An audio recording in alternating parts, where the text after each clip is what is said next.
तो फिर बिल्कुल ऐसे वी आर इन पीरियड। अच्छा अब्दुल्ला साहब, एक और बड़ी अहम बात है जो आपने 2 रोज कबल कही थी, वो ये ऑपरेशन सिंदूर के बारे में आपने वाजे कर दिया था कि हम इस सिंदूर को हटा के विधवा कर देंगे, ऑपरेशन विधवा इसका नाम होगा, जो जो भारत है वो कुछ ही दिनों में पुकारेगा। बिल्कुल वैसा ही हुआ, ऐसा जवाब दिया है। क्या वो सिंदूर मेरा ख्याल में हट गया होगा? नहीं, सिंदूर तो नहीं हटा, क्योंकि सिंदूर वाली आ गई है ना, एक लेडी पायलट जो हमने पकड़ ली है, अब वो are you sindoor confirming that वाली। अब्दुल्ला साहब, आर यू कंफर्मिंग दैट? बिल्कुल, आई एम कंफर्मिंग दैट। अब उसको सिंदूर कौन लगाता है ये देखना है मेरे ख्याल में। लगाता है नहीं दैट्स अ लगाता। Huge thing. अच्छा अच्छा अब्दुल्ला साहब, एक और बड़ी अहम बात है वो ये कि इस सारी जो सिचुएशन है इसके अंदर ये जो जंगी तैयारियां हैं, बड़े बड़े बोल थे, बड़ी बड़ी भड़के मार रहा था मोदी, उसका पोल बिल्कुल खुल के सामने आ चुका है। S-400 डिफेंस सिस्टम हो वो मिट्टी में मिल गया, INS विक्रांत जिस पे बड़ा नाज था वो बहरे हिंद में गारत हो गई, फिर राफेल ऐसे गिरे हैं जैसे कटी पतंगे गिरती हैं। देखें, 4 राफेल जो है 36 में से हमने अभी तक गिरा लिए हैं, और अगर इनका जंगी जुनून रहा तो मेरे ख्याल में फिर ये 3-4 ही बच जाएंगे। लेकिन बहरहाल इससे हट के क्या टेक्नोलॉजी बुरी है? टेक्नोलॉजी बुरी नहीं है, चलाने वाला जो है वो बहुत बुरा है। और अभी गधा गाड़ी चलाने वालों को आपने राफेल दे दिए हैं, S-400 दे दिए हैं, जो गुलेले मारते थे उनको S-400 दे दिया है, तो फिर वो ज़ाहिर है ना तजुर्बाकारी जो है वो इसी वजह से तो फ्रांस जो है वो तपा हुआ है इन पे। वो कह रहा है कि जी हमें जलील करवा दिया, हमारी टेक्नोलॉजी, हमारे शेयर जो है वो गिरवा दिए, इसीलिए तो वो मोंडे अखबार जो है वो उनको जो है वो रज के जो है वो उनके लत्ते ले रहा है। लेकिन देखिए ना, नरेंद्र मोदी जो है वो और उसकी जो इस टाइम पे काबीना है, क्योंकि 4 आदमी हैं, चारों के चारों बड़े बदमाश हैं। अजीत डोवल है, उसके अंदर जो है राजनाथ सिंह है, अमित शाह है, खुद नरेंद्र मोदी है। ये बुचर ऑफ गुजरात जो थे अब बुचर ऑफ पंजाब बन गए हैं, सिखों को मार रहे हैं। देखें मार्को रूबियो का अगर फोन आया तो क्या अमेरिका की तरफ से कोई स्टेटमेंट आई कि सिखों के ऊपर अपने ही मुल्क में उनको बैलिस्टिक मिसाइल से हमला करना, क्या ये दानिशमंदाना इक़दाम है?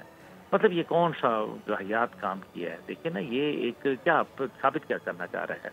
कल को इसका मतलब है नक्सलाइट के ऊपर जो है वो हमला कर देगा, फिर जो है परसों जो है वो नागालैंड पे हमला कर देगा, मिजोरम के ऊपर हमला कर देगा, मणिपुर पे हमला कर देगा। क्या कर देगा ये? तो ये क्या इज इट एंडिंग? क्या फिर देखिए ना, ये चाइना के जो हवाले से अभी इनके अज़ाइम हैं वो भी सामने नजर आ रहे हैं, और कहीं ऐसा तो नहीं है कि मगरिब इनको चाइना के खिलाफ जो है वो किसी एक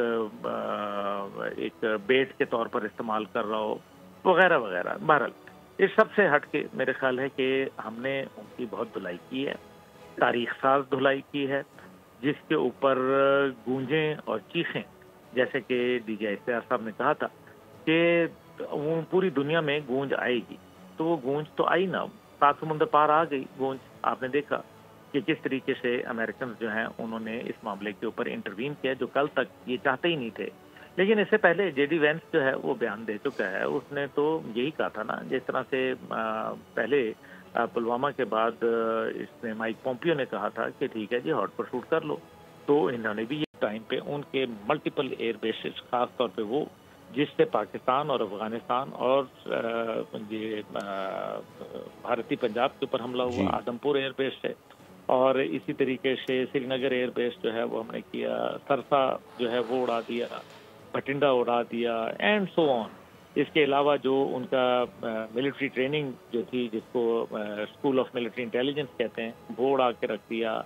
हमने ये भी नहीं, बल्कि हम यहाँ ख़त्म नहीं होता, बल्कि हमने साइबर स्पेस में जाके उनकी वेबसाइट्स को हैक कर लिया, उनके जो कैमरे हैक कर लिए 2500, उनके जो सैटेलाइट थी वो मिलिट्री सैटेलाइट, उसको हैक कर लिया।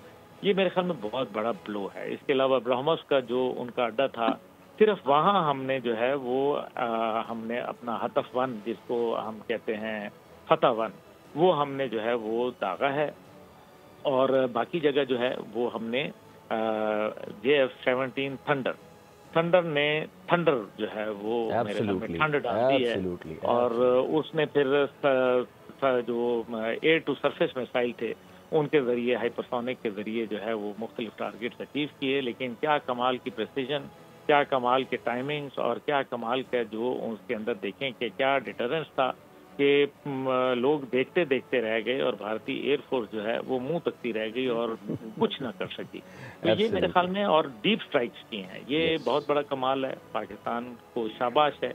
पाकिस्तान के शाहीनों पे मैं कहता हूँ कि हमें पढ़ पढ़ के फूंकना चाहिए, इनके ऊपर जो है इनके लिए दुआ करनी चाहिए, पाकिस्तानी फौज के लिए करना चाहिए, लेकिन साथ ही साथ हमें किसी भी मिस एडवेंचर के लिए तैयार रहना चाहिए। अच्छा, मैं समझता हूँ कि मोदी फिर पागलपने का दौरा पड़ेगा, हो सकता है, और वो मुख्तलिफ जो टारगेट्स हैं, जाहिर है हर मुल्क ने अपने टारगेट रखे होते हैं, ज़्यादातर दिफाई टारगेट लोगों ने ज़हन में रखे होते हैं, तो वो उनके ऊपर करने की कोशिश करेगा। मेरी जो है ये असेसमेंट है, अल्लाह करे कि ऐसा ना हो और अल्लाह ताला करे कि कोई मामला बेहतर हो जाएं, क्योंकि उनको भी पता चल गया है हमारी ताकत का और हमने भी उनके बाजू आजमा लिए हैं।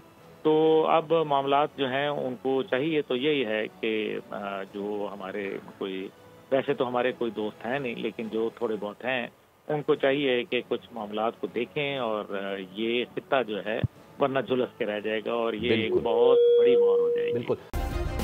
सब्सक्राइब करें और बेल दबाएं ताकि कोई खबर रह न जाए।